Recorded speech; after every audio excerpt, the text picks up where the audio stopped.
1964. Monday morning, peak hour traffic. An ambulance is trying to weave its way through very dense peak hour traffic. Woman in the back with a paramedic asks her, "Trish, how you doing?" She goes, "I think you need to pull over." So he calls to his other paramedic and said, "This little guy's in a hurry, pull over." So I pull over, out I pop. On the corner of Marriage Road and Penn Highway, over 50 years ago. And basically, I hit the ground running. The first 3 decades of my life, I lived it very intensely, but at times at a great cost to my physicality. Busted up my body quite severely at times. I fell off a cliff when I was 10, 30 metres, busted a kidney, burst an artery, brain damage. Recovered from that. At age 18, left leg started to get quite numb. Wasn't working as well as the right. No one could really give me answers, so I sought answers in naturopathy, chiropractic, everything. Nothing was really giving me any answers. But it set me on a course of what I call mindful, soulful movement, which I'm going to share with you at the end. But at age 19, I got slammed into rocks, lost feeling from the waist down for about 10 seconds. I thought, hell no, I'm going to be a paraplegic. Luckily recovered from that severe back injury. And in essence, the question is, why am I telling you this? I've come to a point after a couple of bad disc injuries in my neck where I realised that our body is this vehicle for this incredible thing called our soul. And our soul is on this journey. And whatever your beliefs are, this is something you can explore. Our soul comes into this world, this is our vehicle, and it wants to learn and grow and evolve. And sometimes our intellect, our mind, influences from the outside, materialism gets in the way. And that happened to me quite a bit. And I came to a point in 2014 after a severe neck injury that I thought, I'm not listening to my soul. And I saw from the hundreds of clients that I've worked with, specialising in rehab, that when you listen to what your soul is telling you, magic happens. And what I mean by that is, it sets you on a course where your intellect gets out of the way. And so I came across an amazing, I don't call it science, movement science, called Feldenkrais. Has anyone heard of it or done Feldenkrais at all? Yeah, it's wonderful science.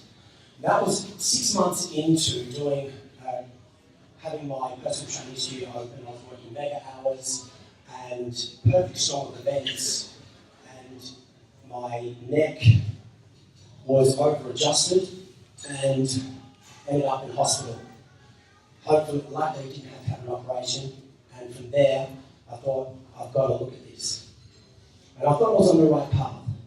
But then, I realised in 2014, after I did a strength and conditioning course, and it didn't sit right with me. It was very masculine, a lot of tension, a lot of force, and certain parameters you had to live up to lift certain parts of certain percentage of your body weight. And my inner being was saying to me, don't do this. But I thought, no, complete things, do it right. And ended up with a severe disc injury, right arm wasn't working. And it was then that I discovered a science called neurophysics. And from there, I've been able to put together what I'm going to show you later, of being able to work with such grace and composure, and in a way that permeates every aspect of your life. And even though I'm going to be talking about mindful movement, the underlying theme, the foundation of all that I talk about today, is about connection. First, connection with our inner being, having that sense of awareness, why you're here, what it is you want to do, and having that sense of self, where it's about feeling, it's not about intellect. And with technology these days, even though it's wonderful, I can see that, and research is showing that it's getting us very much into our heads and not into our bodies. A lot of you guys would have noticed that, and by doing yoga, you can see it brings you back into your body. And then the second part of connection is, once you have that authentic connection with your own inner being, to then be able to authentically connect with others. And I'm going to show you some research in a moment where relationships with others is actually the fountain of youth, above nutrition, above exercise. And third is that connection with something that is beyond yourself, what I call transcendent. It can be God, it can be the spiritual world, it can be angels, whatever is right for you. And also very much about nature, because I think we've all had experiences in nature where we have that sense of transcendence. And I'm going to give you an experience of that right now. I'd like you to close your eyes for me.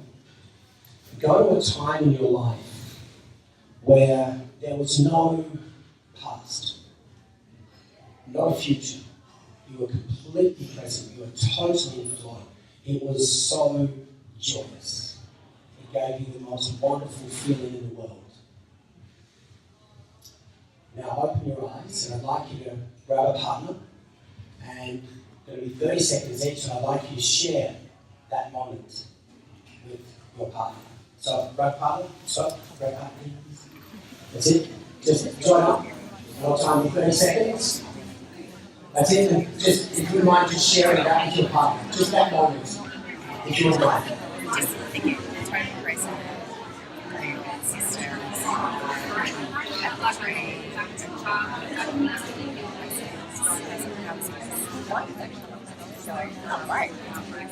10 seconds.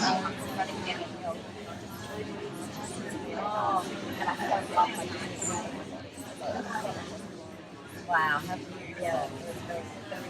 Okay, because we're short on time today, if you could change over now and tell the other person shares, and 30 seconds.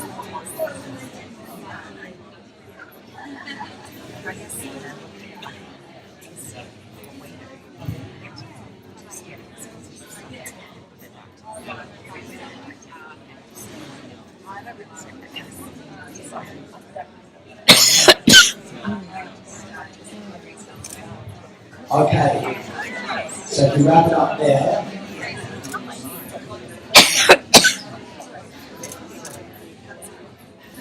super. I know you really get into this. Okay, now if I could have just a couple of people who just briefly want to share what that moment was for them.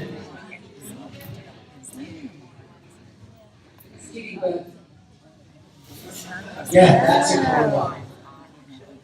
I was actually going up the Irish now, so I never thought I'd get there. I got there, I was just so amazing.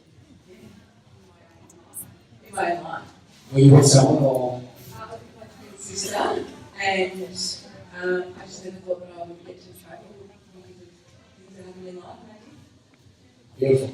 Now, I asked that question, and I find that there's one or three common denominators. One, you're with another person. Two, you're in nature. And three, there's a sense of complete transcendence. Did you all feel that? Anyone? And I've yet to have anyone say, no, my best moment is where I'm in my room playing video games. Or I'm on my phone texting my friends. And I say that because we've got an epidemic on our hands. It's coming, it's already here, and yeah, technology. Now I love my iPad, my phone, Netflix, love all that stuff. But what it comes down to is intent. I'm going to give you some frightening stats. Myopia, short-sightedness, as in your long-sighted vision, is going down the tube. Guess what percentage of children in Asia now have myopia? Yell it out, what do you reckon? Percentage. Yeah, 90%. Close. 90%, and we're catching up. Why? And it's starting in Asia. This is all research. I didn't believe it when I first read it. I thought, no. And I've done a lot of research on this. Because you want to tell the truth about this stuff. And what happened with Asian kids is, it started even before the iPhone, that the competition is so strong here. I lived in Hong Kong for a while and I saw it, where it's all about the intellect. The only way you're ever going to get anywhere in life is knowledge, words, intellect. And that's what's going to give you happiness. Wrong. It doesn't. I'm going to show you an example in a moment. And then, with the advent of the iPhone, now we're getting just devastating things happening to kids, where their happiness is going down the toilet, their anxiety is going up, their depression is going up, and their joy of life goes down. The recent TED talk that I watched, the guy did a longitudinal study. He asked millennials, what is going to make you happy? And never before, they said happiness all had to do with wealth and fame for most of them. And there was a study done in Harvard where they asked the students, how many of you watch Facebook each day? And so they found that the more time they spent on Facebook, anxiety went up, depression went up, happiness went down. Now, I'm not saying don't look at Facebook. I think Facebook, Instagram, all these social media are wonderful, wonderful, wonderful tools. But it depends on one thing, intent. What's your intent in looking at it? If it's there for a negative reason, and what I spoke about before, where there's pain somewhere in your life, and pain I mean not just physically, but emotionally, we can do one of three things.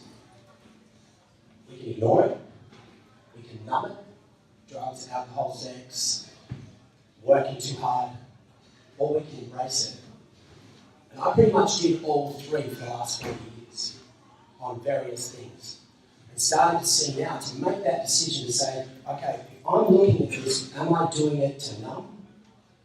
Am I doing it to create what's right for me? And what it all comes down to, which is a concept that's so important, is self-care. Am I really being caring about myself? Right now, no, the statistics are, if I'm just merely observing the internet in whatever form it is, and that this is not creative and caring for myself, then I'm self-harming. And for us to be able to pass that on to our children, because the statistics now with kids, like frightening stuff, where never before have practitioners seen neck and back issues in young kids and teenagers. And the frightening thing about porn addiction with young boys, where to the point where they've got erectile dysfunction at like 18 or 20, because they're completely numbed. They have no idea. They're all in their head and lost in their body. And so I bring that up because the conversation needs to be had, and it is becoming more mainstream. But for us, as you guys look like a very healthy bunch, and people will look up to you, say how you do what you do, and you do yoga, and you do movement, and you're a living example of being able to get past your intellect and get back into your body. Because, so one example I'll give you is a woman called Susan Pinker. She's a developmental psychologist. Great TED talk, check it out. And she was very curious as to why men died on average about 8 to 10 years earlier than women. Right? Why is that? And physically it's not really, there's no real evidence that shows that physically men should die of a heart attack any earlier. And she found there's one place in the world where men and women exactly the same life expectancy. Sardinia, in Italy. And she did quite a long study on them and others around the world. And it was very interesting actually how she was able to work out what helps people live not just longer, but happier and healthier. And her research just, it brought something back to earth that I believe in such a long time I had no evidence of it. So there was about 20 different parameters as to what gives you a happier, healthier, longer life. What do you reckon is in the top 20? Call it out. People. Love. Connection. Yeah. Yes, exactly. Yeah. Now it's interesting, because all you guys are very evolved. When I usually ask that question, people say, well, healthy diet, don't smoke, don't drink excessively, which they were in the top 20. But the top two, number two was what you call social cohesion. That your connection with at least 3 friends, people who have got your back and you've got their back. You call them up at 2 in the morning, they'll be there for you, you be there for them. And then at the top, which is this one I just love, she calls it social integration. And it's basically how you relate to everyone each day in your life. So instead of when you go out for your coffee, you're just on your phone, your latte, please, mate. And where it's in the way I put it is because you dig people. And I was really lucky growing up with a person, I'm not sure about this, because it's so wonderful to see that this research is coming out and showing us that it's not about intellect and materialism. There's nothing wrong with being intellectual and having nice things and a lot of money. But as we know, it's not going to give us that true sense of, not talking about happiness, but about just that inner fulfillment that's beyond emotion. It's not happiness, it's beyond that. And that as I said, I was lucky enough to grow up with a mum who was like this. And she, put it this way, she can walk into a room of strangers and 2 hours later walk out with 20 friends. It's because she's so engaging, and I learned that. And so the point I'm making here is we don't want to have to keep doing more and more stuff, meditate more, ferment food more, do all these things. I like to keep things really simple, and also for kids. Instead of saying you've got more, they've got enough in their lives. But to be able to say it's just a simple thing, because every time you smile at a person, give a person a high five, interact with them, how's your day, just even a simple eyebrow raise. That releases dopamine, oxytocin, the happy hormones. So that's really what I really wanted to talk about with regard to connection.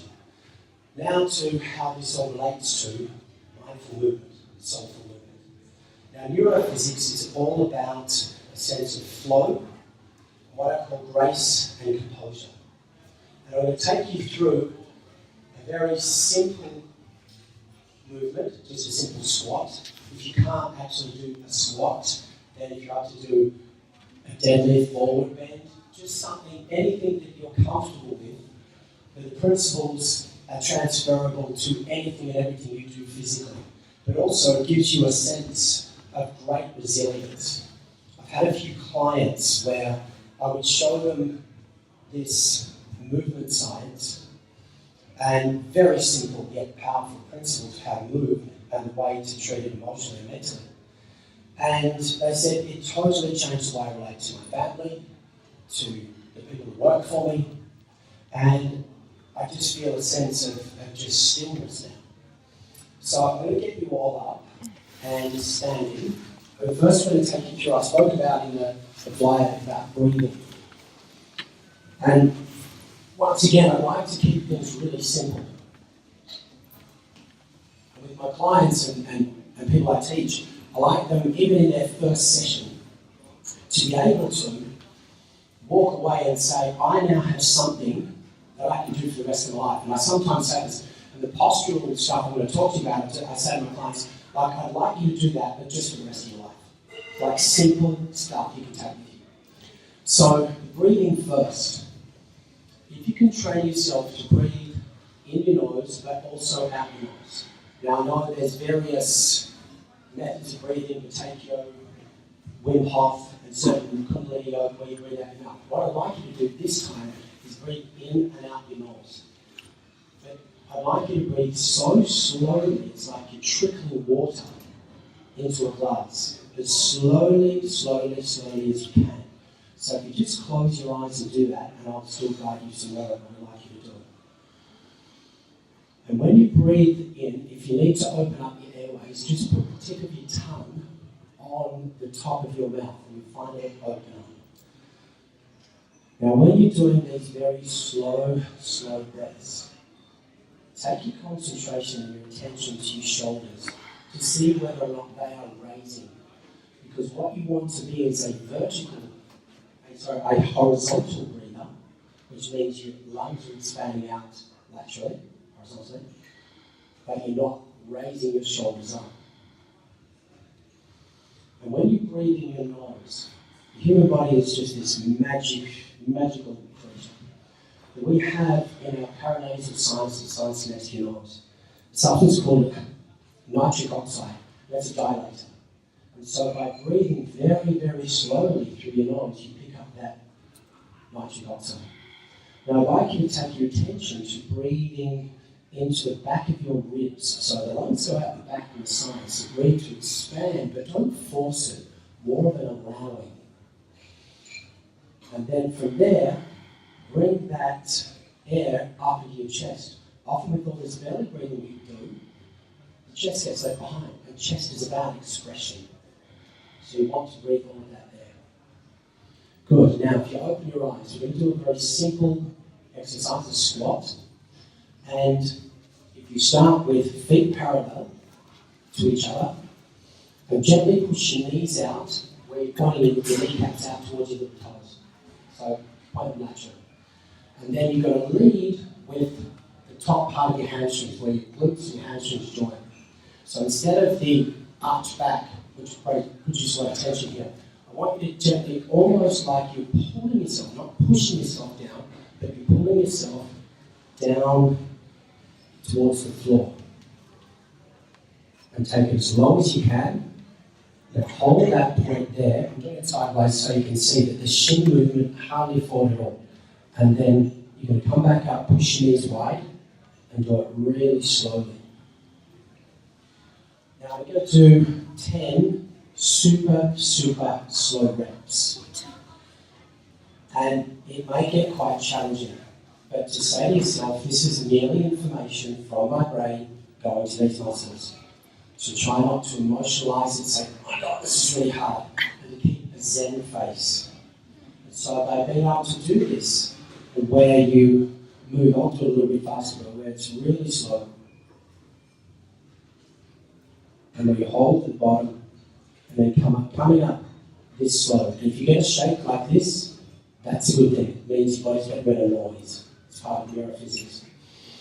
So I'm going to put on some music, and I'm actually going to change the music midway, and to embrace what the music does to your cells.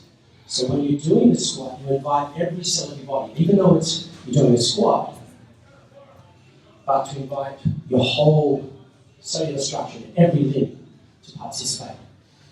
So I'll get you to close your eyes and gently squat as low and as slow as you can. Really slow.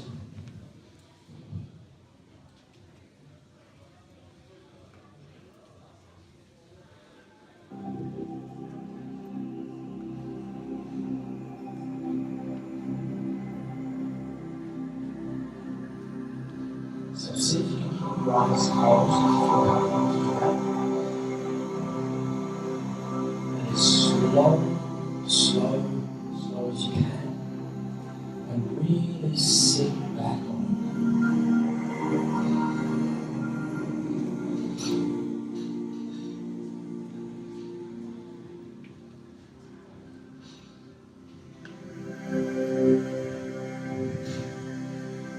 Let's do 3 more really slow.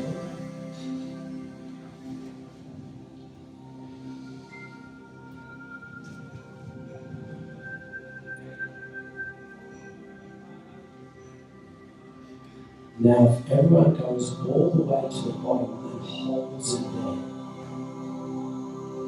hold that right at the bottom. Now, see what your mind is doing. Is it telling you this is really hard, this is difficult? And now come up really, really slowly. That's it. Good. So the principles of that you can apply to anything that you do. It doesn't have to be slow. And it's about having that sense of grace and composure, Zen face. And the founder of this, Ken Ware, a guy, absolute genius, neuroscientist, who is self-taught, by the way. I watched him get in, he first showed me this, I went and trained with him in Queensland. And he got into a leg press, loaded up with 200 kilos, the guy's 60, walks in cold, sits down, chats to me, and pushes out 10 reps like it's nothing. I'm like, what? And he said, because the way you want to approach movement is why it's, I call it soulful, not just mindful. You approach it in a way where there's no emotion, there's no high emotion. He gave a really good example with wild animals. He said, you ever see a cheetah when it sees an antelope? It's like, okay, tense and warm up the hand.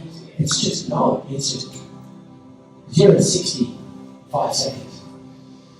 And so whenever you're doing, even with yoga, and I see yoga people, I need to do this pose, I need to achieve something.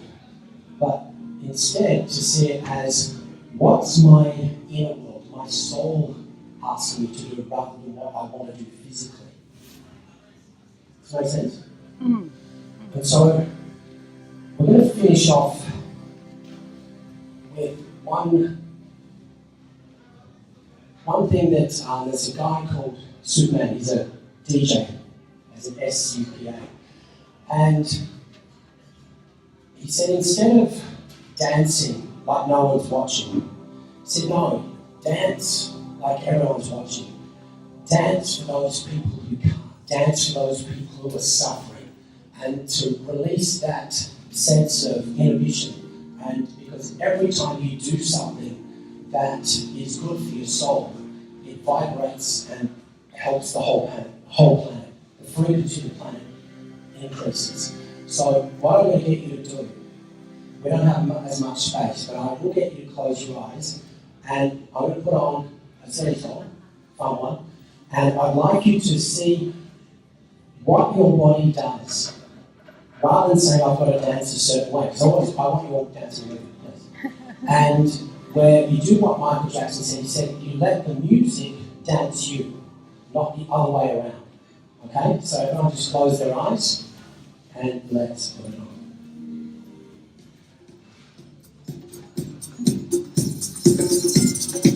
So start to move how your body, your cells are moving you, rather than you doing a certain way.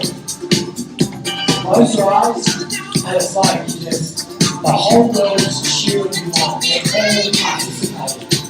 I'm going to do this for a minute, so see if you can just let yourself go.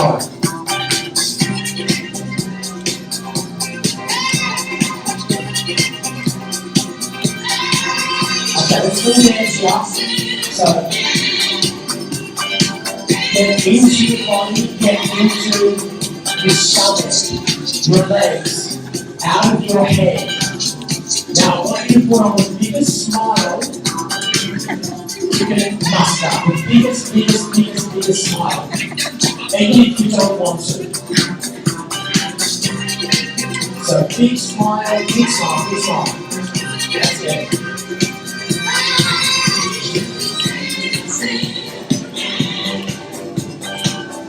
Okay. Thanks, team. Thanks. So, I wanted to leave you with this. The essence of what I call mindful soulful living is about feeling, So whatever exercise you're doing, whether it's weight training, running, yoga, when you go into that inner part of your being and say, what do you really want me to do? And it's that feminine aspect of our being. The masculine, yeah, we need. But it's like, do back of the bus. She's driving. And so you ask that part of it. Sometimes like, no, I should train hard. It's like, she's saying, no, I'd like you to do something gentle. Or she might say, no, let's smash it out. So to go to that feminine aspect, that feeling aspect of your being, and to do this in your life as well, I think you'll find that things will be easier and effortless. Thank you.